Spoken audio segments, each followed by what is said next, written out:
Fala, basqueteiros! Dando início então aqui a mais uma edição do nosso podcast, a edição de número 66. Dessa vez, meu amigo Gustavo Angelés teve um problema pessoal e aqui no meio da quarentena teve que dar um suporte familiar e não pôde estar aqui com a gente hoje para poder bater um papo com um convidado muito especial. O tema de hoje ia ser interessante, que a gente ia fazer aqui um bate-bola entre um torcedor do Chicago Bulls, que sou eu, e um torcedor do Denver Nuggets, que é o Gustavo, mas ele depois vai participar com a gente trazendo um pouco sobre isso, já que a gente roubou o GM dos caras, né? A gente buscou Arthur Carniçovas para Chicago, e aí para falar com a gente sobre isso, a gente trouxe um convidado muito especial que também torce pro Chicago Bulls, um convidado internacional, vai participar com a gente hoje. Eu vou primeiro pedir para ele se apresentar, para depois dar aqueles recados gerais para vocês de onde que vocês ouvem o nosso conteúdo. E o nosso convidado de hoje é Marcelo Correge. Beleza, Marcelo? Boa noite, bem-vindo aqui ao Basqueteiros.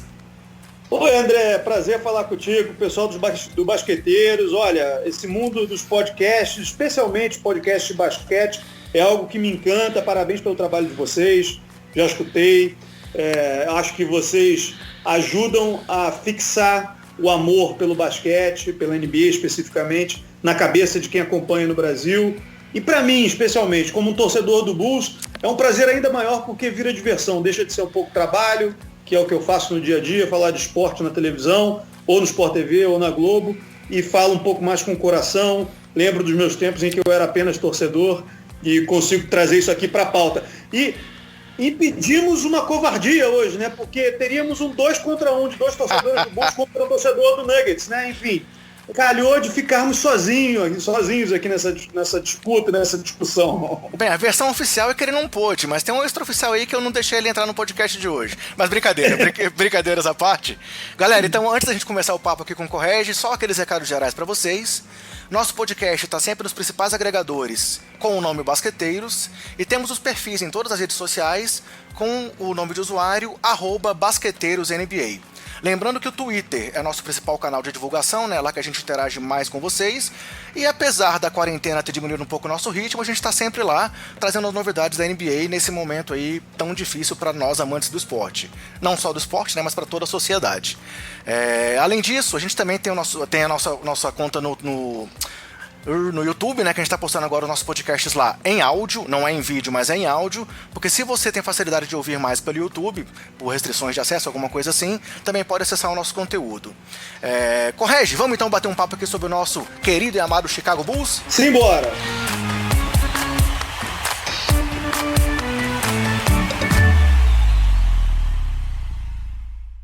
Então, Correge, eu também sou um torcedor dos Bulls aqui das antigas, né? Eu também sou torcedor desde os anos 90. E eu já ouvi você participando aí de outros podcasts, do pessoal lá do Bulls Brasil, contando da sua história. Mas pra quem não conhece esse seu lado de torcedor do Chicago, conta pra gente um pouco aí como é que começou essa paixão pelo Chicago Bulls, cara. Então, eu sou torcedor do Chicago, eu acho que eu posso dizer desde os anos 80, desde o fim dos anos 80. Né? Eu tenho 38 anos, vou fazer 39 esse ano.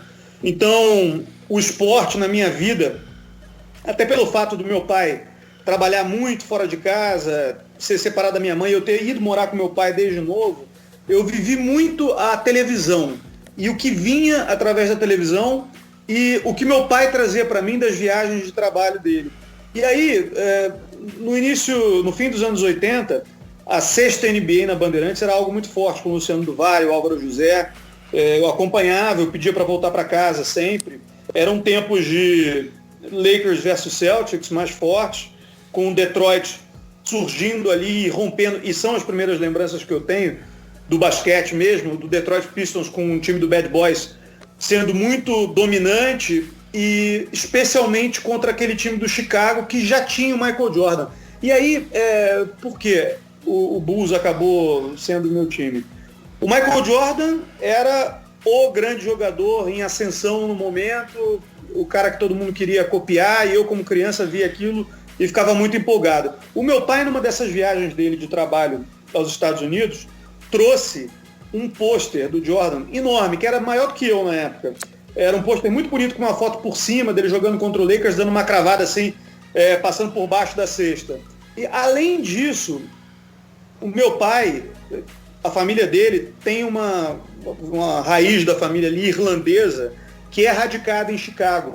Então, o meu pai morou nos Estados Unidos mais novo, a avó dele morou nos Estados Unidos, irlandesa, morou nos Estados Unidos até o fim da vida, em Chicago. Ele ia muito a Chicago e trazia muitas coisas de Chicago para o Brasil. E, naturalmente, quando eu comecei a me interessar por esportes americanos, eu gostava dos times de Chicago por causa disso. Além dessa questão, ainda tinha o Michael Jordan ali, que no início não ganhava e depois começou a ganhar. Eu já vendo ali o primeiro título contra o Lakers, temporada 90-91, depois 91-92 eu já consegui ver alguns jogos, porque os jogos da Bandeirantes o pessoal não se lembra disso. Nem todos eram passados ao vivo. Sim, sim. E a gente não conseguia ver tudo acontecendo no tempo real. Era outra realidade, né? Essa galera nova não entende o que a gente passava lá atrás para acompanhar a NBA. Era muito diferente. E aí, em 91-92, a final do Bulls contra o Blazers, eu tinha uma TV miniatura, Gold Star, que pegava canal UHF. E esses sinais da ESPN americana, com transmissão em inglês, vinham para o Brasil, se eu não me engano, no canal 27, eu acho, do UHF. E aí eu sintonizava ali com uma rodinha que tinha do lado da televisão, dos canais UHF, via assim meio em preto e branco, meio chuviscado, mas com a narração em inglês, e a narração era muito bonita na época, acho que era o Marv Albert já fazendo a narração, e eu fiquei encantado com aquilo. Nesse momento eu tinha 10 para 91, 92, eu tinha 10 anos, 10 para 11 anos, eu já estava jogando basquete no Botafogo na época, no Rio de Janeiro, e aí virou a minha tara de infância, porque meus dois esportes favoritos de infância mesmo eram Fórmula 1 e basquete.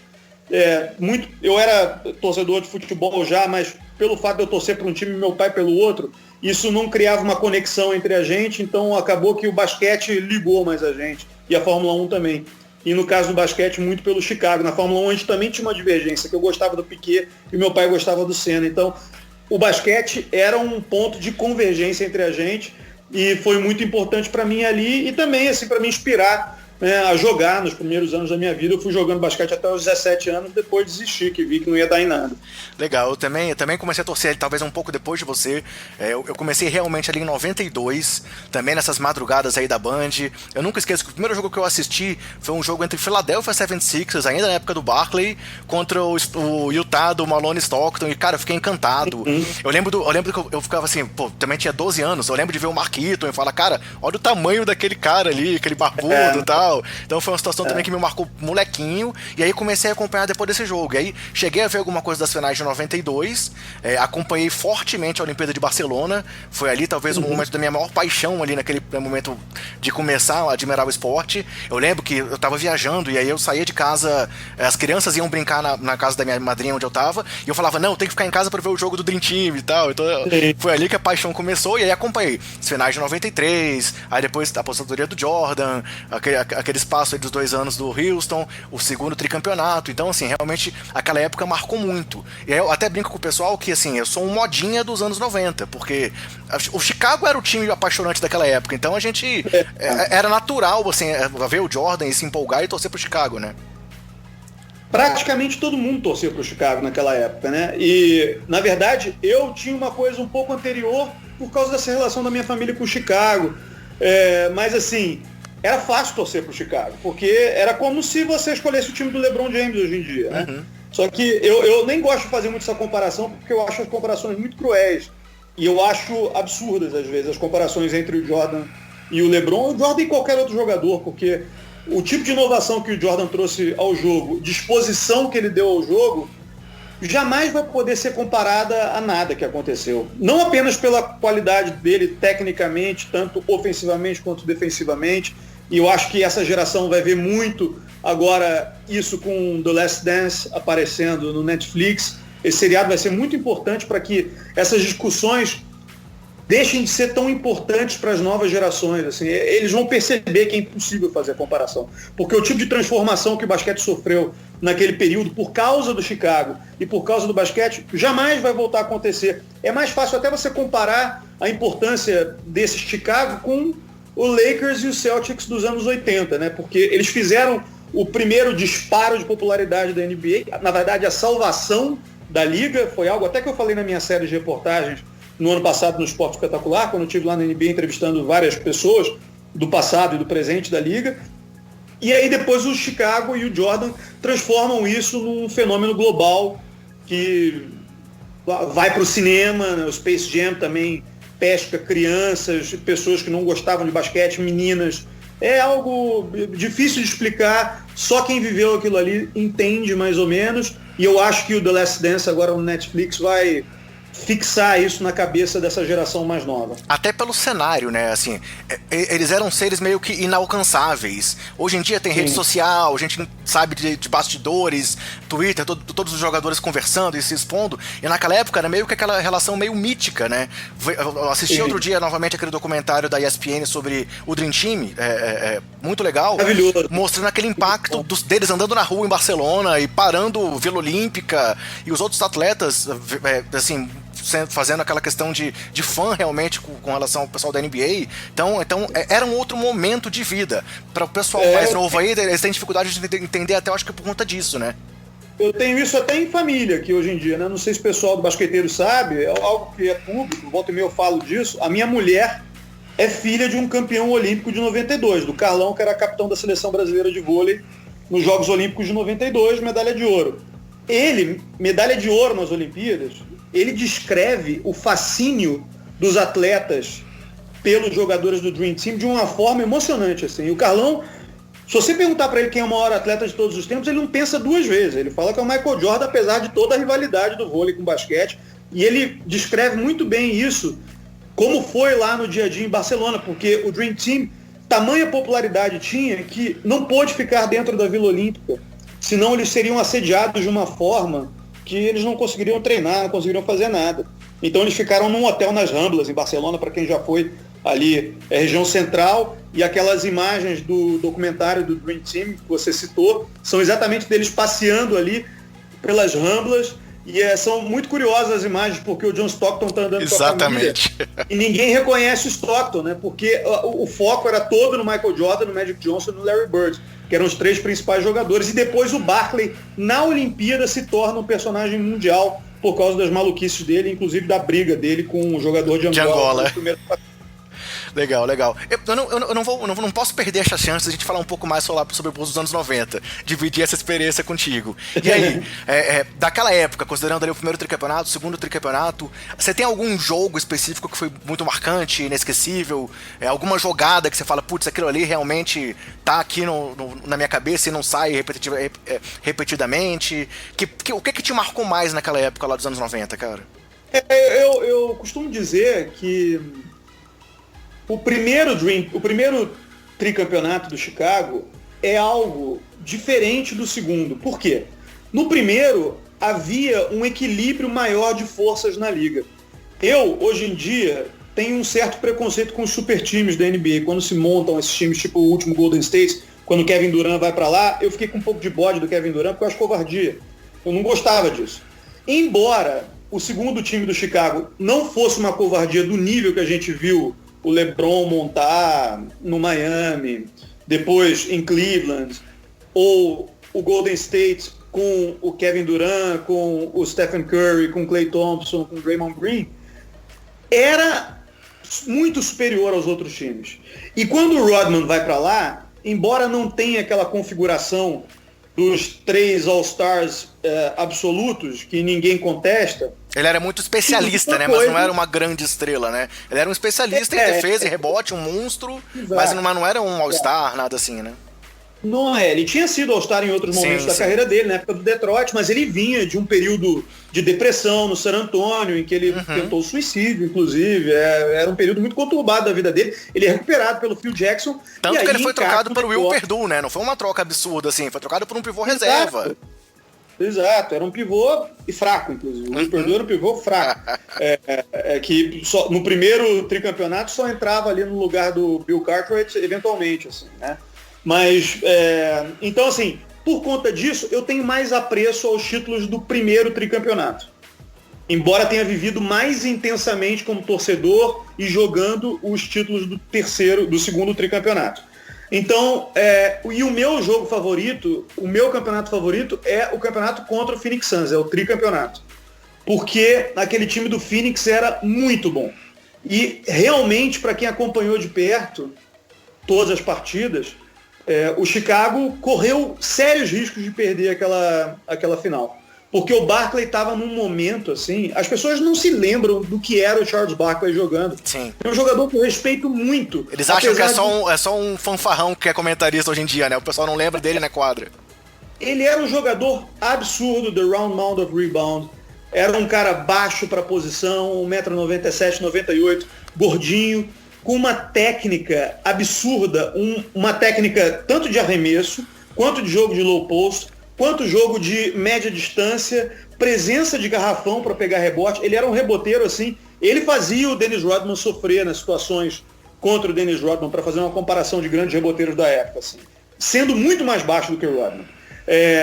E o Kevin Johnson estava muito inspirado na época, tanto que no primeiro Dream Team o Kevin Johnson ele é citado como um possível armador, assim como o Isaiah Thomas, que é cortado ali pela briga dele com o Jordan, com os outros jogadores, os All-Stars da época, e o Kevin Johnson vai para o segundo Dream Team, né, 96. De 96. Então, assim, ele era um jogador absurdo. O Dan Majerle, que era um jogador de carreira universitária brilhante, estava vivendo um momento fora do comum naquela época também. O Oliver Miller, que era um pivô assim, também gordinho. Aquele time do Phoenix é muito maneiro também, porque honra os gordinhos da história da liga, né? Porque o Barkley, acima do peso, era o All-Star do time, era o jogador mais brilhante. O Oliver Miller era um cara totalmente acima do peso, mas era um pivô brilhante jogando também. Então o Chicago sofreu muito para ganhar aquele título. Danny Ainge, experiente pra caramba, né? Super experiente, um marcador assim, brilhante, fazendo partidas incríveis contra os armadores do Chicago, especialmente o B.J. Armstrong, que era o titular dessa geração, mas a bola mais lembrada é a bola do Paxson, né? E é muito importante isso, porque mostra que aquele time do Chicago era de fato um time que não dependia só do Jordan, apesar das atuações absurdas do Jordan. Então, aquele é o time que eu tenho mais apego, assim. Cara, eu concordo plenamente contigo. Quando me pergunto, minha resposta é exatamente a mesma.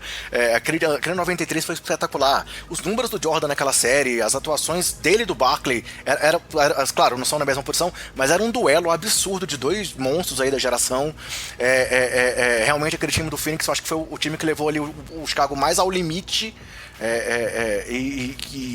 A emoção daquele título pra mim, você comentou aí que você viu 92 numa televisãozinha. As finais de 93, eu lembro que eu acompanhei pela Band, e alguns jogos eu fui ver na casa de um amigo meu, tinha uma TV que tava falhando, ela ficava preta e branca no meio do jogo. Então também coisas que o pessoal da modernidade aí não vai entender, mas o sinal oscilava e tal, e eu falava, meu Deus, tem que voltar o sinal, não posso perder o lance. E pra mim também foi o título mais marcante. E assim, a bola do Paxson seguida do toco do Horace Grant no Kevin, exato. No John Johnson, né? Assim, no ataque seguinte, o Grant voltando e dando aquele toco ali por trás, que foi sensacional.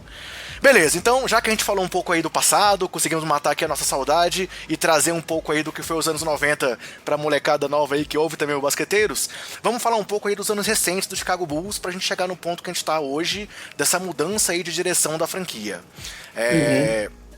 O Bulls foi muito tempo, teve como GM o Jerry Krause, né, que foi quem montou essa geração do Jordan, foi um cara que tem todos os méritos, super reconhecido porque ele conseguiu construir Chicago, e aí em 2003 ele foi substituído justamente pelo John Paxson, que era esse jogador da franquia, que teve esse movimento histórico aí, metendo essa bola decisiva lá nessa final contra o Phoenix, e que foi um jogador muito marcante na época do Bulls ali.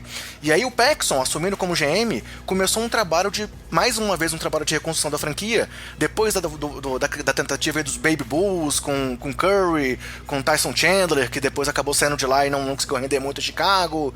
Aí começou a montar aquele time já com Kirk Harris, Ben Gordon, Lou Deng, o Nocione, que foi um cara que também a galera gostava muito dele pela entrega normal, né, dos argentinos. Depois apostou... É um jogador excelente também, um jogador que eu gostava muito dele no Chicago. Assim. E na seleção a gente...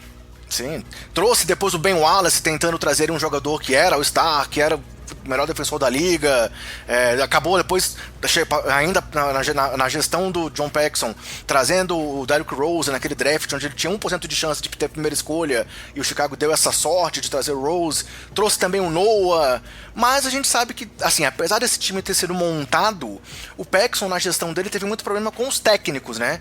Primeiro ele fez uma aposta no Bill Cartwright, que era esse pivôzão lá do primeiro tricampeonato, e que não deu muito certo ali como treinador da NBA. Depois vieram brigas com o Scott Skiles, e chegou ao ponto de que o Paxson acabou brigando com o Vina Del Negro no braço, né? Tem até uma história de que os dois discutiram no vestiário, e aí isso gerou a demissão do Del Negro. Então, assim, desde essa entrada do Paxson, todo o trabalho de GMs, né, em Chicago tem sido muito conturbado, né, Marcelo? Muito, né? E aí quando ele passa para um posto sênior dentro da organização, ele contrata o Gar Forman, que era um cara da estrutura do clube, mas que não tinha tanto serviço prestado assim no basquete. E eu tenho uma tendência a achar no meio esportivo, de uma forma geral, não só em basquete, que o respeito de determinadas posições vem de alguém que esteve dentro da quadra e conseguiu fazer algo relevante dentro da quadra. Não é que eu discorde da eficiência de treinadores que não foram jogadores, por exemplo. Mas é que eu acho que alguns papéis fundamentais dentro de uma organização, de um clube esportivo de alto rendimento e de muita repercussão, dependem da presença de alguém que tenha uma história como jogador e como treinador, pode ser, não sei. Mas, então, por isso, eu acho assim, o Gar Forman é alguém muito contestável ali dentro daquela estrutura. Assim como Jim Boylan, né, também. Uhum. Você tem treinadores na NBA que não foram grandes jogadores ou que sequer foram jogadores e que conseguem fazer carreiras respeitáveis, assim, né? Tipo, os Van Gundy, por exemplo, que não foram super jogadores, foram jogadores universitários, mas tiveram carreiras respeitáveis como treinadores, assim. Mas eu acho que tem um momento que isso vira um problema dentro do clube. E o Gar Forman, eu até tuitei isso esse dia e falei no podcast, no Dois Pontos, dos meus amigos Rodrigo Alves e Rafael Roque, lá do Grupo Globo. O Gar Forman, ele teve um papel importante como um observador de draft. Ele fez boas escolhas para o Chicago, fez escolhas ruins também, mas ele fez boas escolhas, claro, ajudado pelo treinador da época, mas chegou um ponto que ele perdeu um pouco a mão, assim, e faltou esse pulso de alguém que tenha vivido o dia a dia. Tem um episódio que eu acho, na verdade é uma sequência de episódios que eu acho que são muito característicos para o que aconteceu em termos de problemas que o Chicago teve ali para frente, que é o período Fred Hoiberg como treinador, a escolha do Fred Hoiberg, também a administração de pessoal com o Fred Hoiberg como treinador. Por quê? O Fred Hoiberg é um cara que sempre teve problema, e isso aí vem de relatos de quem acompanhou mais perto o trabalho dele em Iowa State, de administração de grupo. Ele é um cara muito educado, muito polido, e ele nunca teve facilidade para lidar com grupos com personalidade forte. E quando ele vai para a NBA e se depara com aquele grupo do Chicago, com o Jimmy Butler, com a personalidade dificílima dele, isso vira uma questão. E o Gar Forman não consegue resolver essa questão. Então, eu acho que esse problema ficou muito evidente ali e culmina com o Bobby Portis saindo na mão com o Mirotic num dia, num treino, e aí fica evidente que não dava mais para ficar com aquele front office. Então, por isso que eu digo que demorou demais para o Chicago tirar o Gar Forman do posto e passar o John Paxson para outro posto e buscar alguém no mercado. Ainda bem que esse momento chegou com o Arturo Karnisovas, que a gente vai falar agora, e é um cara de trabalho brilhante, de carreira brilhante também. O início do Forman até que foi positivo, né, com a chegada do Thibodeau. Em 2009 teve aquele playoff muito legal com o Boston Celtics, que é uma série histórica aí pra muita gente, o recorde de prorrogações, uma série de playoffs. Teve o 2011 com o Rose MVP, o Thibodeau, o técnico do ano. Até que esse começo do Forman, né, teve um momento ali que a continuidade do trabalho do Paxson não foi tão ruim, né, aquele início. Ele chegou até a ser eleito executivo do ano em 2011, ano que o Rose foi MVP, o Thibodeau Thibodeau foi eleito técnico do ano, então foi aquele ápice ali dessa geração, e aí depois vieram as lesões do Rose, tudo complicado, mas realmente esse período Fred Hoiberg que você falou, foi onde o Chicago começou a se perder a olhos vistos, né? Muitas contradições ali do front office, a própria saída do Butler, que você já comentou um pouco sobre a situação do Butler, uma semana antes do draft, disseram que não, iam montar o time em volta do Butler. E aí depois fazem aquela troca com o Minnesota, que tem ativos que estão ainda sendo aproveitados até hoje, mas daquele período todo ali, a saída do Deng conturbada, a saída do Rose por quase nada, a saída do Noah por quase nada, esse momento ali de Butler, Rondo e Wade, que tentaram aproveitar uma oportunidade, teve também aquela série de playoffs ali contra o Boston Celtics, que tem aquele senão de será que se o Rondo machucasse ou não, mas assim, era um time que era um time disfuncional, e a gente não conseguia ver um caminho pro Chicago, e realmente parece que só agora vamos tentar ver um caminho diferente. A própria chegada, você comentou também, do Jim Boylan, é um cara que a gente vê que não tem pulso com o time, os jogadores questionam ele dentro de quadra, a gente viu aí Zach LaVine ele chamando jogada, e o Zach LaVine entrando na quadra e fazendo coisa diferente. Teve aquela troca, cara, pelo Cameron Payne, do Doug McDermott, do Taj Gibson, que deve ser uma das piores trocas da história da NBA. Se a gente for pesquisar aí, é uma das situações mais inacreditáveis. Robin Lopes era um cara que não se encaixava na rotação do que o Hoiberg queria, que era um time rápido, de movimentação, bolas de 3, ainda que ele fosse um cara bom de bloqueios, mas ele não era um cara que se passava a quadra, nada assim. O contrato do Felício, ainda que, Felício, brasileiro, a gente apoia muito a ida dele lá, mas ninguém entendeu aquela renovação dele por 8 milhões por ano. Então, assim, a gente não conseguia ver um caminho para a direção do Chicago. E agora o Carniçovas deve, enfim, trazer isso pra gente, né? Você citou tantos exemplos bons aí, André, sobre tudo de errado que aconteceu no Chicago, né? Se você for pegar esse período, Tom Thibodeau, por exemplo, naquela super temporada do Rose de MVP, o time funciona, o time tem uma característica defensiva que não era um hype na NBA na época, então foi um time que conseguiu ir longe, mesmo com uma característica contrária a que a liga estava falando de, né, space the floor, jogar com esses quatro bem abertos, assim, né, o ala de força sempre bem aberto, às vezes até um small ball mesmo, assim, sem um pivô definido, e o Chicago ali forçando naquele modelo que deu certo com o Thibodeau, caiu lá para o Miami Heat, mas enfim, você tinha um norte ali. Quando o Thibodeau cai, e por excesso, e a queda do Thibodeau, eu fui a favor da queda do Thibodeau na época, tá? Hoje em dia eu acho que me arrependo um pouco disso, mas na época eu fui a favor.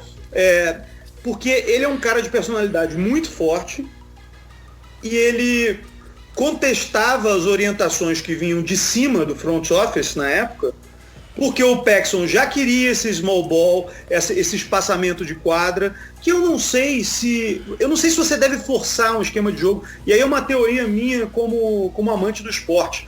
Eu não acho que um time deva ser montado em função da ideia de um treinador. Eu sou totalmente contra isso no futebol, no basquete, no vôlei. Eu acho que o time é o seguinte, ele tem o elenco ali, e o treinador ele precisa adaptar as ideias dele ao material humano que ele tem no time. E se você quiser para o futuro, a longo prazo, começar a montar um time com as características de um treinador, você vai e faz isso. Mas assim, não vai forçar a barra com um treinador tendo um elenco completamente diferente daquelas características que ele quer. Então a vinda do Hoiberg para o lugar do Thibodeau na época já foi algo que me assustou, porque o Fred Hoiberg em Iowa State era o cara do space the floor, run and gun, é aquela teoria do Mike D'Antoni, né, 7 segundos ou menos, tentar fazer esses ataques rápidos, chutando a bola de onde for, na primeira chance que aparecer, e o Chicago não tinha jogador para fazer isso. Não tinha na primeira temporada do Fred Hoiberg lá, o Hoiberg chega e demonstra pouca maleabilidade no esquema tático dele, então por isso o Chicago parece um desastre ali naquele momento. Depois ele monta um time com os 3 Big Dogs lá, que pra mim era um time interessantíssimo.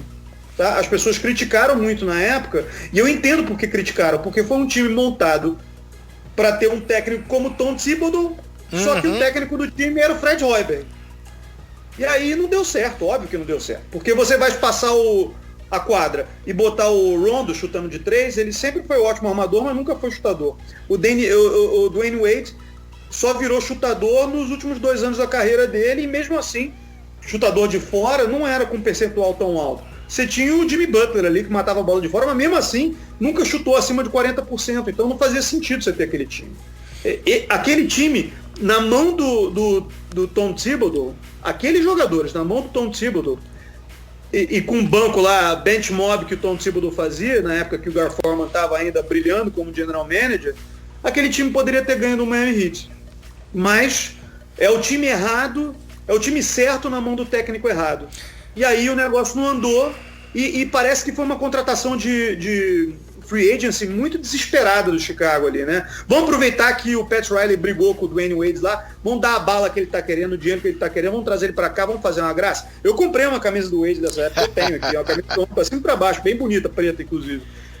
Fui ver jogo lá e tal, mas assim, não era o time certo. Aí o Fred Hoiberg fica ali, aquela contratação errada e tal, os caras batendo cabeça, e aí que pesa aquele negócio que eu falei do Gar Forman, dele não ter pulso, porque você tá com um técnico sem pulso, que é o oposto do Tom Thibodeau, tanto como gestor de pessoas, quanto como treinador de fato, tático, e você precisa do general manager para ser o cara de vestiário ali para tomar conta da briga, e ele não consegue. O Rondo fala que os veteranos lá do time só faziam besteira, não eram iguais os caras do Boston Celtics, cria panelinha. Eu já falei com o Felício uma vez sobre isso, e o Felício falou que tinha uma panela lá dentro do vestiário, o grupo era totalmente dividido, os caras não se falavam.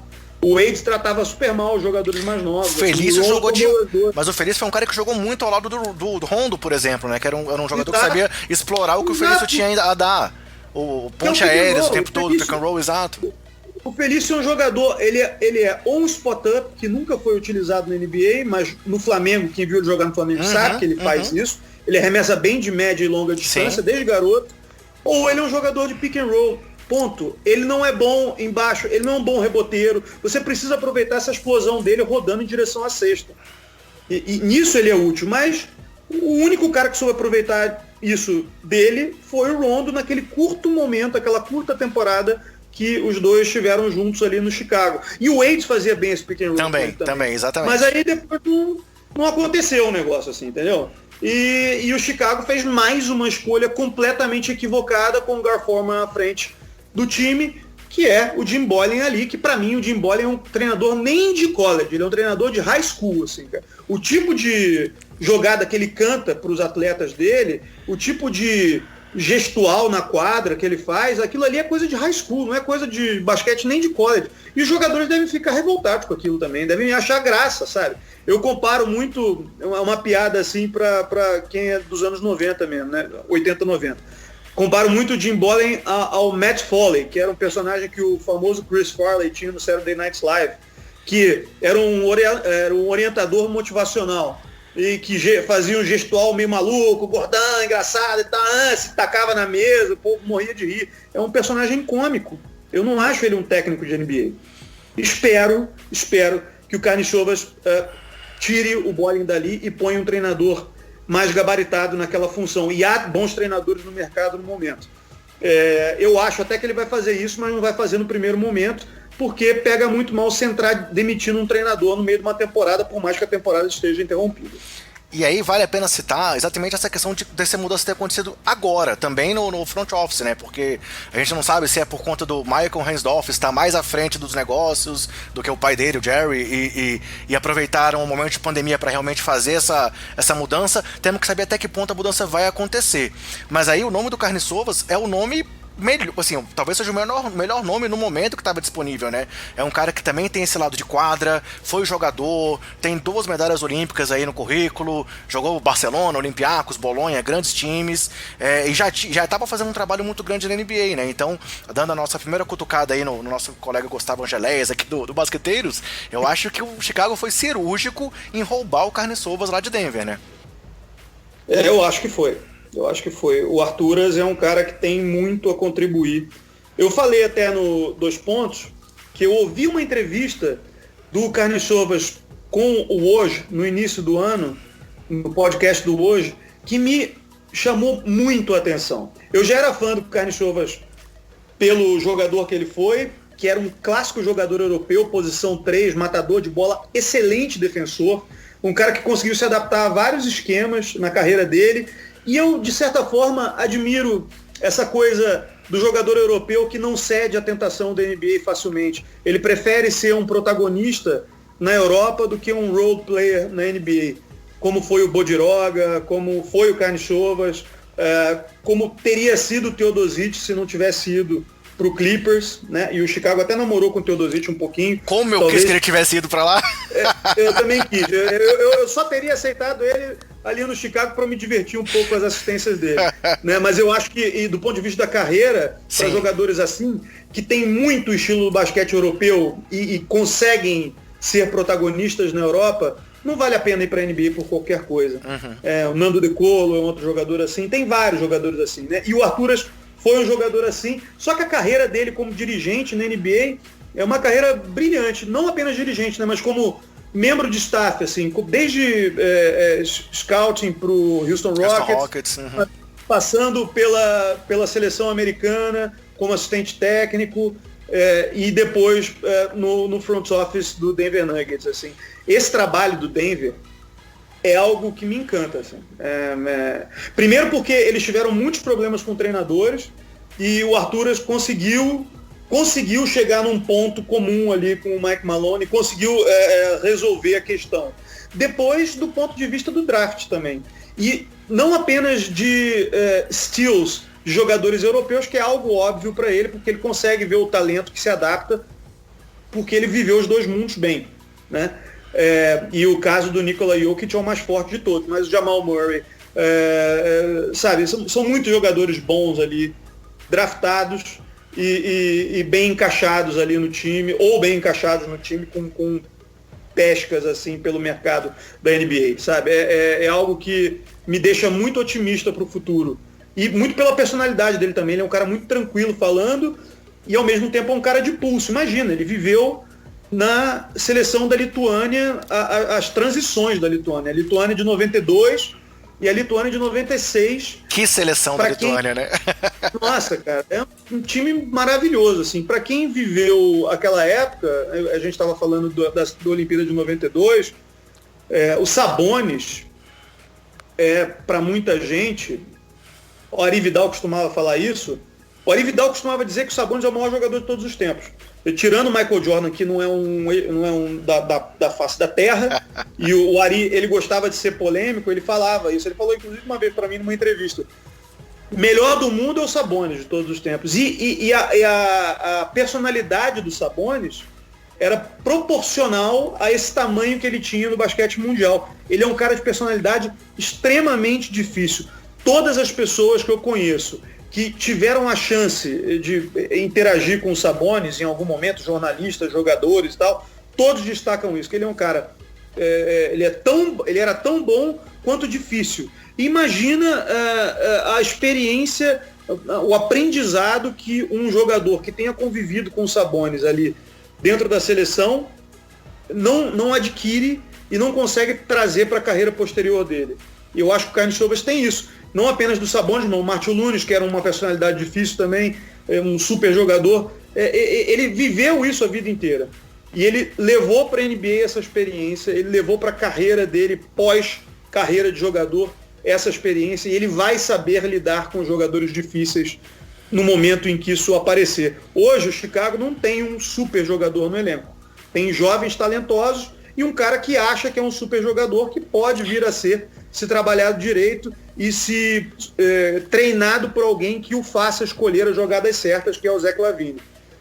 Então eu acho que o Arturas vai ter um papel fundamental, inclusive nesse diálogo com os jogadores, apesar de a função de vice-presidente de operações de basquete não exigir isso. Mas eu acho que ele vai ser muito presente no vestiário, apesar de o posto dele não exigir isso. E eu espero que a escolha de general manager dele seja que eu estou achando que vai ser no momento. Né? Que estão falando que não é uma escolha óbvia, então o pessoal óbvio que está sendo citado agora não aparece tanto, e o Michael Finley, que não é um cara tão óbvio assim, de dentro da estrutura do Dallas, pode ser esse cara para general manager, que aí vai ter aquilo que eu disse que o Gar Forman não tinha. Aquela vivência de jogador, aquele impacto na hora de chegar no vestiário e falar assim, cara, por que você fez isso, tal, não sei o quê, sem atropelar o treinador. Vira discussão de fera. Eu fui All-Star da NBA, eu sou de Chicago, sou de Illinois, né, no caso. eu conheço isso aqui. Entendeu? Eu acho que isso aí vai ser muito importante. Até porque o Paxson, nisso, a carreira do Paxson já está muito distante. Então ele já não tinha mais esse argumento com os jogadores. Muitos não acompanharam ele em quadra, né? Pois é, tá distante demais, assim. E assim, falando só um pouco dessa questão do Denver, claro, tinha o Tim Connolly ali também como presidente de operações, que também é super respeitado, mas assim, é o que você falou, o primeiro movimento do Carniçovas foi a contratação do Paul Millsap, que, cara, teve uma lesão no primeiro ano no Denver, mas assim, é um cara que vinha super bem de Atlanta, uma aposta ali pra poder realmente ser o All-Star do time e montar o time à volta dele, antes do Jokic crescer o tanto que ele cresceu. E se for pensar em outras sacadas, a própria escolha do Michael Porter, que, pô, é um cara que veio lesionado, teve que ficar fora, mas... Eu no draft, eu quis o Michael Porter Jr. no draft do Chicago muito, fiz campanha no Twitter na época e tal. E realmente, assim, ele tá mostrando que ele tem como entregar. Talvez o grande reforço do Denver que se espera é o Michael Porter 100% jogando na posição 3, num elenco que já tá ali bem fechadinho, bem arrumado. Então, a gente vê que realmente o trabalho dele no Denver teve resultados muito positivos e é isso que a gente quer ver agora em Chicago. Tem que ver essa questão do GM, né? O Foreman já demitido, tem alguns nomes também, o Finley é um nome forte, o Shane Battier também é um cara que talvez tenha muito esse lado da quadra e é um cara que foi muito, muito bem visto pelos jogadores. Fala-se do Naz Mohamed, que já jogou no Chicago, mas eu acho que talvez é um cara que tenha menos impacto no nome dele. Não sei como é que é a questão dele de vestiário, se é tão positiva, mas realmente estão falando muito de nome de jogadores, né? São nomes de pessoas que podem ter esse lado de dentro da quadra para trabalhar. Perfeito o que você falou, que isso pode ser muito fundamental para trazer os jogadores para o lado do time. E outro ponto que o Chicago tem que pensar muito é desenvolvimento de jogadores. Que a gente tá vendo aí jovens talentosos que não estão conseguindo evoluir. O próprio Markkanen, cara, é um cara que assim, chegou em Chicago super bem visto, teve um ótimo Eurobasket, jogou muito bem, e agora parece que ele tá em decadência já com 2-3 anos de carreira. Então assim, a gente tem que saber como é que eles vão conseguir trazer o melhor desses jovens. Ele, o Wendell Carter, o próprio Chris Dunn, que vai ser free agent, mas pode ser que fique. A gente tem agora aí o armador agora, o calouro, esqueci o nome dele agora, me fugiu, o cabeludo. O Kobe White. Kobe White, que tá jogando pra caramba, mas também tem que crescer em muitos aspectos. Então assim, a gente tem que saber como é que vai ser o desenvolvimento dessa molecada, né? Com certeza. Você falou no Markkanen e a gente tá vendo a olhos nus aí, né? O Markkanen apareceu no rookie year dele como um potencial All-Star, um cara assim, do gabarito técnico, né, de características meio de Dirk Nowitzki, assim e tal, claro, guardadas as diferenças e as proporções, mas, cara, é muito decepcionante o desenvolvimento dele nos 2 últimos anos, mas muito também por causa, assim, é a característica da personalidade do jogador. Eu já entrevistei o Markkanen uma vez, ele é um menino muito tímido, assim, e com o treinador que não tem impulso, não tem a mão e não tem a visão do cara de quadra, assim, sabe? O Lauri Markkanen, para quem, o tipo de arremesso que ele tem, que é um arremesso que eu chamo de mais braço do que munheca, ele tem uma mecânica de arremesso que é no cotovelo, ele solta a bola muito na extensão do cotovelo. Esse arremesso é um arremesso mecânico de posição, ele tem a segurança no arremesso no spot-up, quando ele está parado na posição certa. Ele precisa receber a bola no momento em que ele para naquela posição e ele precisa ter o direito de arremessar aquela bola. Eu sinto que o Jim Boylen não dá isso para ele. E talvez, assim, um jogador como o Arturas, ex-jogador, que agora como vice-presidente de operações de basquete do Chicago, que vai poder chegar no vestiário uma hora e falar assim: ô Lauri, eu fui você em algum momento na minha carreira. Porque o Arturas, apesar de ser um cara de posição 3, ele tinha esse arremesso também. Ele era um arremessador de spot-up. Ele não criava o arremesso dele, né? Não assim, ele fazia drive para a cesta, assim. Mas ele não era um cara assim que conseguia dar um drible para o lado, quicar a bola 2 vezes, saltar e arremessar.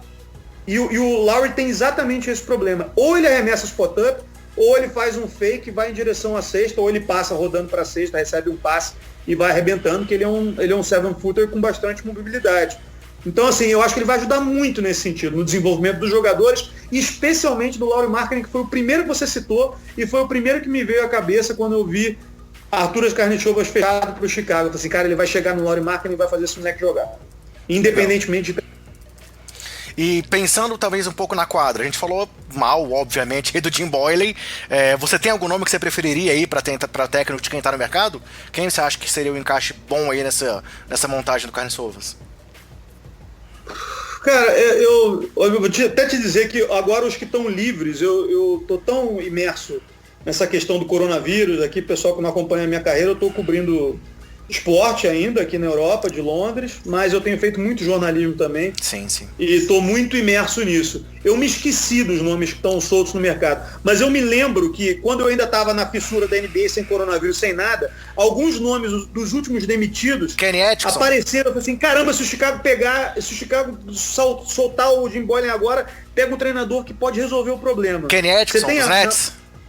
Quem? Kenny Atkinson, ex-Nets? Será que seria um desses nomes? Kenny Atkinson. Cara, o Kenny Atkinson foi o primeiro que você falou aí, foi um que me veio à cabeça. Porque é o primeiro que também que vem a minha. Porque ele quando foi demitido, foi uma demissão até estranha. Sim. Que me parece muito a mão podre do Kyrie Irving ali no vestiário. Veio direto à minha cabeça, porque é um treinador que tem uma capacidade de desenvolver jogador assim, admirável. Também entrevistei o Kenny Atkinson no ano passado, e o que ele fez com o Caris LeVert, por exemplo, o Joe Harris, transformando o Joe Harris de um jogador de D-League para um jogador, cara, presente, assim, com pontuação. Ele poderia ter sido um jogador, não de All-Star, assim, mas ele poderia ter sido convocado para a seleção americana. Eu acho até que ele está na pré-convocação da seleção americana para os Jogos Olímpicos. Ele estava.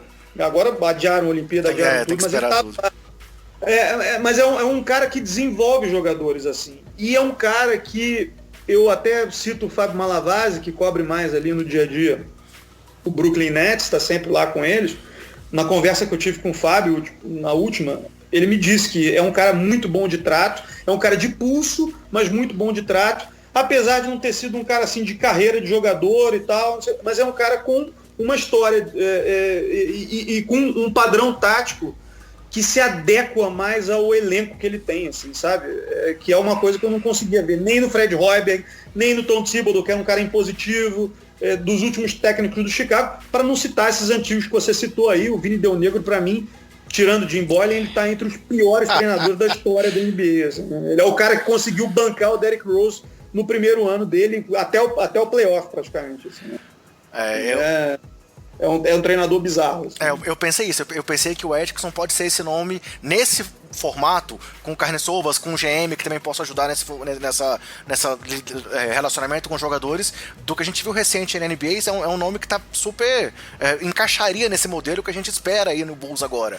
Tem que ver essa questão dele com relação às estrelas, né? Porque se realmente a saída dele tiver alguma coisa a ver com o Durant, com o Kyrie, que são dois caras com personalidade muito difícil, a gente sabe, não só o Kyrie, mas o Durant também é um cara que não é fácil, né? Já teve confusões aí por onde ele passou. A gente tem que pensar, mas pra mim o nome que eu sonharia agora seria do Atkinson em Chicago.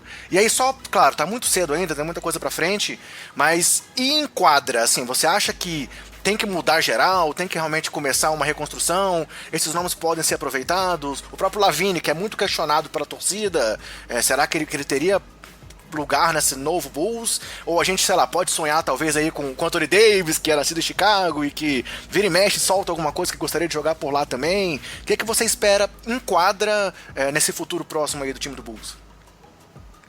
Eu acho que a gente vai ter mudança, a gente vai ter primeiro alguma troca significativa para mudar um pouco a cara. O Bulls tem muito armador, né, no momento, então assim, alguma coisa tem que ser feita ali na posição para que se abra espaço no roster ou se consiga um jogador de nível melhor, às vezes você dando 2 jogadores, fazendo uma troca tripla, pegando um jogador um pouco melhor. Eu não sou dos viciados em budget e salary cap, né? Porque tem podcasts, tem trade machine que fazem isso muito bem, cara. São trade machines mesmo, assim. O pessoal do Café Belgrado é admirável nesse sentido. Eles fazem um trabalho assim super calculado ali. E o próprio Rock que você citou também, 2 pontos também, né?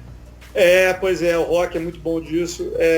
Eu não tenho isso na cabeça, mas eu acho que o Chicago precisa buscar um All-Star primeiro, né? Não sei se na posição na posição 5 com o Anthony Davis. Eu não vejo o Davis como um 5 clássico, para mim ele tem que ser um 4.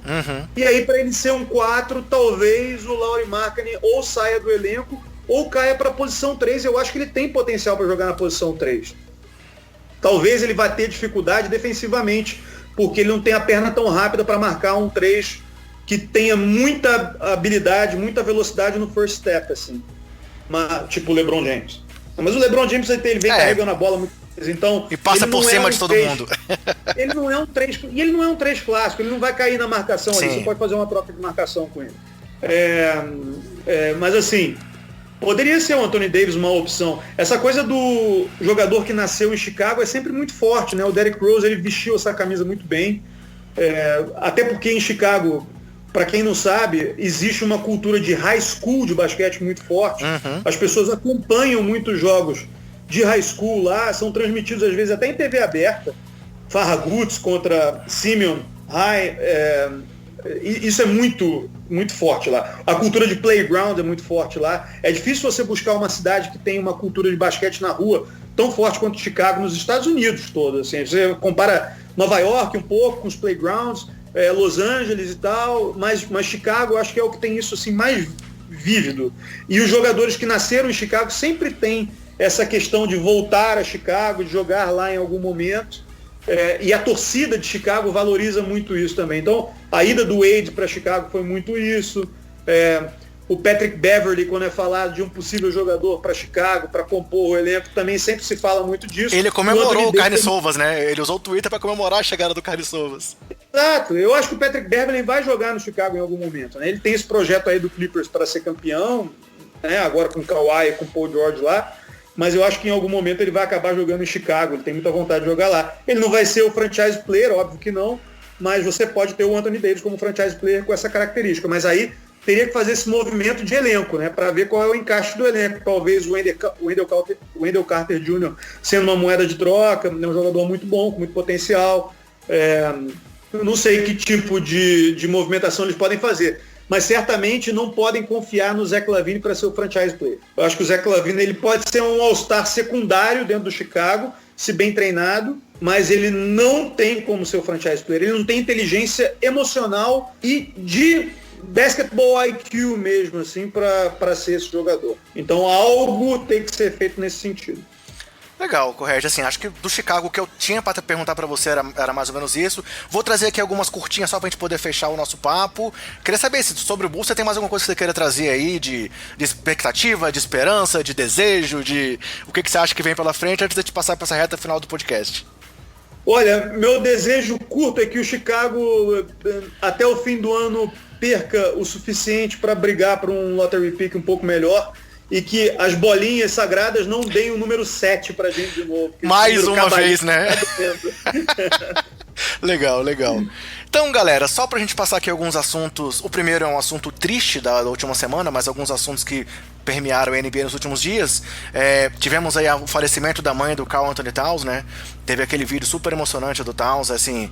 Pô, parece clichê, mas realmente toquei no assunto e me arrepiei aqui agora, me emocionei, porque é uma situação que a gente tá vendo aí o mundo passando por essa situação catastrófica, e a gente viu o Towns naquele depoimento tão emocionante para conscientizar as pessoas do problema, e agora, depois disso, acabou falando do falecimento da mãe dele, que é uma coisa que acaba tocando todo mundo da NBA, né, Marcelo? Exato, porque quando uma epidemia assim toma conta do mundo e o sentimento egoísta de pessoas como nós que vivem em classes que têm poder aquisitivo, que têm acesso ao hospital, a medicamentos, ainda assim estão vulneráveis, o egoísmo passa a ser um sentimento tão bobo, tão estúpido, que a gente precisa pensar no coletivo, né?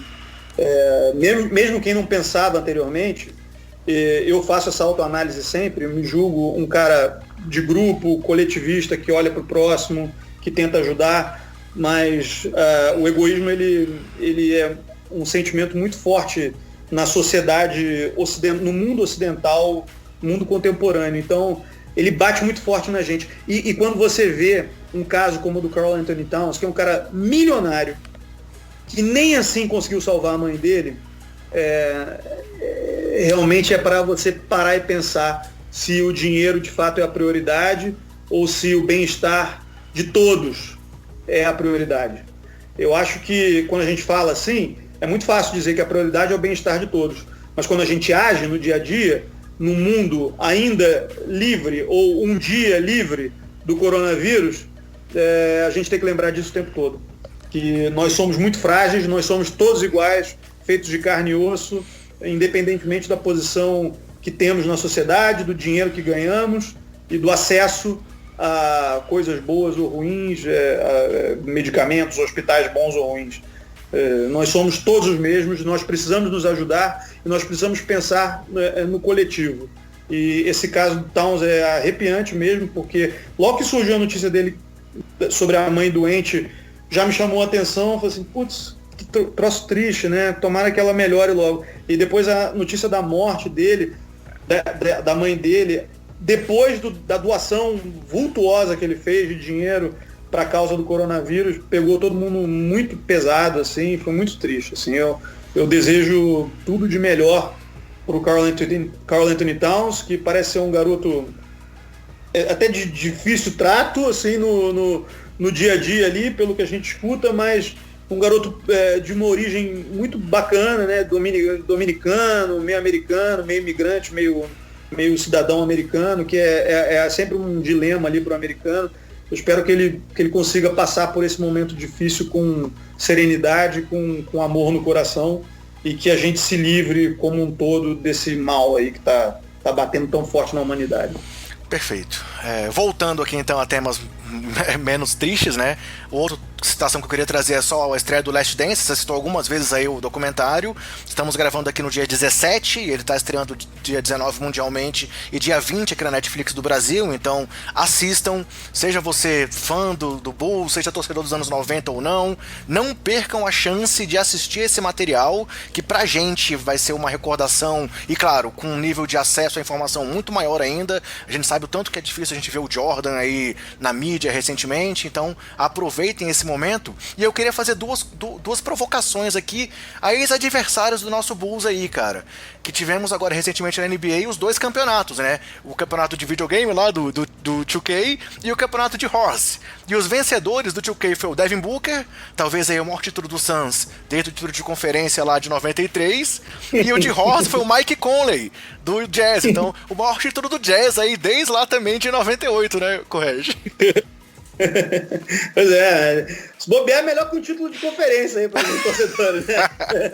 Já que o Jazz nunca foi campeão, né? Estão dando essa alfinetada aí, né? Da NBA nunca venceu. Ganhou conferência lá, Oeste e tal, não sei o quê. O Phoenix Suns até tem título, mas eu achei engraçado isso, porque o Devin Booker é bem um jogador de videogame na vida real mesmo, né? Ele é aquele jogador, se ele estiver no dia certo, se você soltar o botão certo na hora certa, ele vai meter todas as bolas. Então não me surpreende um pouco isso não. O Mike Conley até me surpreendeu um pouco. É um jogador bem cerebral. Eu gosto do Mike Conley.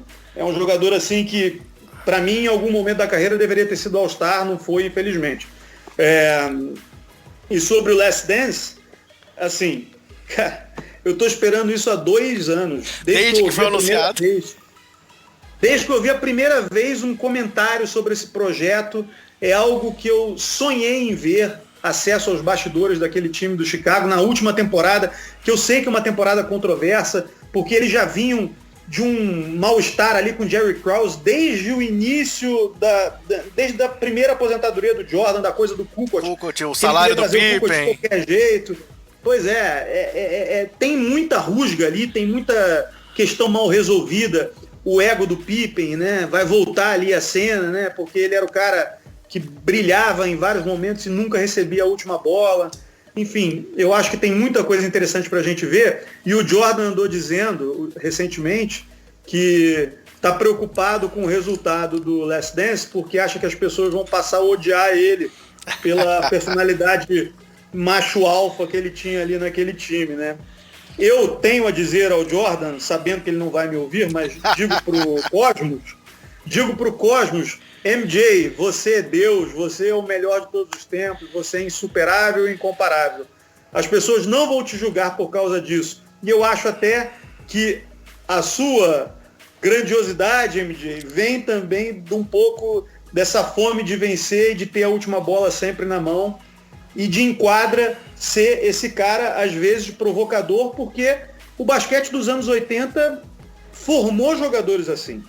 Os grandes jogadores da história do basquete mundial, para mim, o Larry Bird, o Michael Jordan, o Kareem Abdul-Jabbar, o Magic Johnson, estão certamente entre os top 5 de todos os tempos, e são gênios dos anos 80, eles tinham essa característica. Eles são provavelmente os maiores trash talkers da história da NBA, os maiores alfas da história da NBA, caras que faziam isso, que faziam bullying com os jogadores dentro do time deles, com os adversários, com todo mundo. O Isaiah Thomas, que está no top 10, também era um cara assim. Para mim, o Isaiah Thomas está entre os 10 maiores de todos os tempos. Também era um cara assim, enfim. Isso é algo inerente a todos os jogadores daquela geração.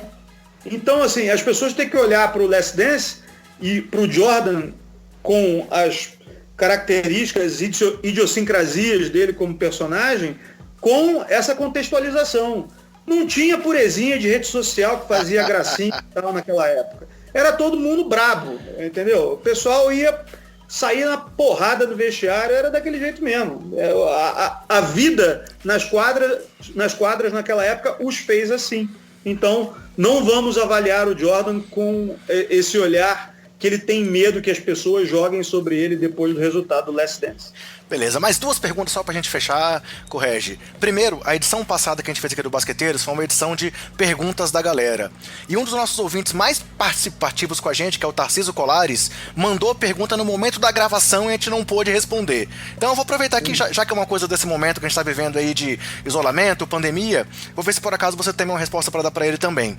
Ele falou que nessa época de isolamento social, temos visto vários jogos antigos aí na TV. Claro, cada um tem seu tempo de assistir ou não, e ele perguntou do que tem sido reprisado, se a gente viu alguma coisa e qual foi a situação mais legal de ter sido revista. Você chegou a comprar alguma coisa do que a NBA tá reprisando aí no League Pass? Não tenho visto não, mas eu tinha por hábito sempre assistir aos Hardwood Classics, né? Porque eles legal. já tinham essa faixa de exibição na programação deles sempre. Como eu disse, eu estou muito imerso aqui no jornalismo, no que eu tenho feito para o esporte eventualmente, que está me demandando um trabalho, que é poliesportivo, falando de várias modalidades, e eu não tenho visto tanto o League Pass nesse momento com jogos parados, porque eu sou realmente um consumidor assíduo, heavy user quando está rolando a NBA.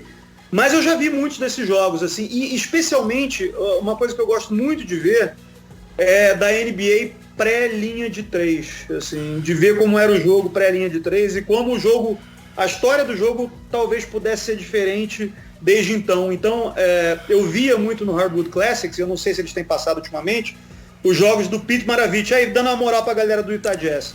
Pistol Pete, que é um jogador que me encanta também dessa fase pré-linha de 3 e que poderia ter sido talvez um dos maiores pontuadores de todos os tempos com a linha de 3 existindo, porque ele matava a bola de longe antes da linha de 3 existir, e de perto e de longe, e ele era um jogador brilhante. E essa revisão histórica que a gente faz através desses jogos é sempre muito interessante. Então eu gosto muito de ver esses jogos pré-linha de 3, ou seja, ali antes dos anos 80, né, e anos 70, e especialmente o Utah Jazz com o Pete Maravich jogando. Legal. Eu vou trazer também, assim, eu realmente não assisti os jogos agora do League Pass, também por falta de tempo, correria, home office, filho, coisas de casa, a gente tá tendo que lidar com uma situação muito difícil pra todo mundo, né? Mas eu parei pra assistir jogos que eu tinha gravado aqui, daquele especial que o Sport TV fez, dos jogos clássicos, com o Rob, o Rodrigo, e eu não tinha conseguido ver na época da temporada, porque eu também tava assistindo os jogos da temporada enquanto tava em andamento. Então eu assisti aquela final do Magic Johnson, quando ele jogou de pivô, o primeiro final dele, foi campeão, foi muito legal. E, cara, essa final é 81. 81. 83? Contra o... Não, 81, acho que é 81 mesmo. 81, que é contra o 76ers. Exatamente. Né? E também assisti 2 jogos do Chicago, que assim, pra mim eu já tinha visto, tinha sido históricos. Claro, o último arremesso, né, o último jogo contra o Jazz, e o Flu Game também passou nessa série do Sport TV, e eu vi os 2 recentemente, e foram 2 jogos que me marcaram a época, e que foi muito legal rever nesse momento, com a narração ali do Rob, a participação do Rodrigo, o Marcelinho, então foi muito legal. Então eu traria pro Tarcísio como dicas esses jogos aí também que o Sport TV tava fazendo mesmo antes desse momento de pandemia, e que foi muito legal assistir. E aí, Boa, Marcelo, Gico. Marcelo, a última pergunta, você falou muito aí do seu trabalho recente com a NBA, falou de algumas entrevistas que você fez, mas é óbvio que a gente sempre tem aquela entrevista que a gente gostaria de ter feito. E o que eu queria te perguntar é assim, nomes do passado ou do presente, quem é aquele cara da NBA que você gostaria de entrevistar, ou se possível ou não ainda, e que pergunta você gostaria de fazer para essa pessoa? Cara, a minha grande frustração como jornalista esportivo é nunca ter entrevistado o Michael Jordan. Michael Jordan, obviamente, é um personagem muito difícil. Eu já tentei essa entrevista várias vezes, através de assessoria, através de pautas periféricas ali dele, tentando falar sobre os filhos dele na época que eles jogavam. Eu assim, gostaria muito de fazer uma entrevista com o Michael Jordan. E se eu fosse perguntar algo, se eu tivesse que escolher uma pergunta para ele... Aquela coletiva ali que você tem que levantar a mão e fazer uma pergunta, né? Não é uma pergunta que eu poderia fazer em coletiva, porque ela ia ficar fora de contexto. A coletiva sempre tem alguma coisa factual que está rolando e que acaba dominando a pauta e te impede de fazer essas perguntas assim. Mas se eu tivesse one-to-one ali com o Michael Jordan, de frente para ele, eu gostaria de fazer uma pergunta sobre o pai dele. Porque eu acho que a aposentadoria do Jordan, ela se dá apenas por causa da morte do pai. A morte violenta do pai, né? Que a gente nunca entendeu direito as circunstâncias da morte do pai, mas há indícios de que o pai dele morreu de forma violenta, né? Assassinado. Uhum. Porque tinha um envolvimento com o jogo, enfim. Mas enfim, isso nunca foi confirmado. Pelo menos não, eu não me lembro de ver isso abertamente, mas é algo que você escuta muito lendo as coisas assim, sobre o Chicago, sobre o Jordan. E eu gostaria de perguntar sobre a relação dele com o pai e sobre um arrependimento ou não de ter tentado o caminho que o pai queria quando ele sai do basquete e tenta o beisebol, que é algo que pega mal na carreira dele. Ele até como personagem midiático, ele soube fazer um overturn em relação àquilo depois, fazer do período dele no beisebol uma piada e brincar com essa piada. Até no Space Jam, que você citou aí mais cedo, né? Pois é, posteriormente ele brinca com isso, mas é algo que eu gostaria de perguntar, que eu queria entender qual é a essência disso, assim, sabe? Da relação dele com o pai, da admiração dele pelo pai. Eu tenho uma biografia muito grande do Jordan aqui, que está parada aqui para eu ler em algum momento, que eu nunca li, uma biografia em inglês, que é muito indicada. Eu pretendo ler um dia para ver se eu consigo entender isso melhor, mas eu gostaria muito de perguntar isso a ele como repórter. Lembrando que a TV Globo e o Sport TV até hoje só fizeram uma entrevista exclusiva com o Michael Jordan, foi relativamente rápida, na época que o Space Jam estava sendo lançado, e foi para o Ednei Silvestre, repórter da TV Globo, que hoje em dia trabalha muito no Globo Repórter. Nem é um cara especializado em esporte, mas ele fez uma boa entrevista. Se as pessoas procurarem alguns trechos dela na internet, de repente conseguem achar. Legal. Então, Marcelo, assim, mais uma vez, muito obrigado por essa participação aqui com a gente.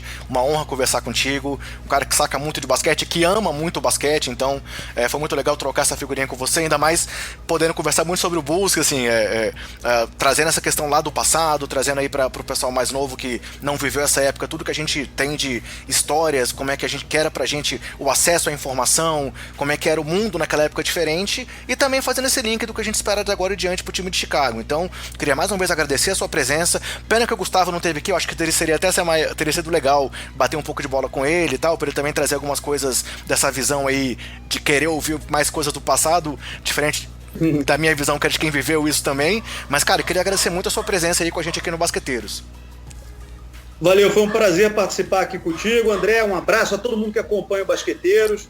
Muito bacana, continue nesse caminho que vale a pena e que entretém a gente, entretém muita gente aí interessada em basquete, interessada na NBA, tá? Um prazer mesmo. Me sigam lá, @Marcelo Correge, no Twitter, no Instagram. Eu tô sempre dando um pitaco ou outro sobre basquete. Legal. Então é isso aí, pessoal. Mais uma vez quero agradecer também a audiência de todos vocês. Sigam aqui o Basqueteiros nos próximos dias. A gente está preparando uma série bem legal aí para vocês, falando um pouco dos nomes que estão indo pro Hall da Fama esse ano, né? Grandes nomes, Kevin Garnett, Tim Duncan e Kobe Bryant principalmente. Ouçam as próximas edições e vamos lá, sigam a gente nas redes sociais, interajam com a gente, que a gente está aqui cada vez mais dedicado a fazer um bom material, um bom trabalho para vocês. É isso aí, se cuidem, cuidem dos seus e cuidem do próximo. Grande abraço e até mais.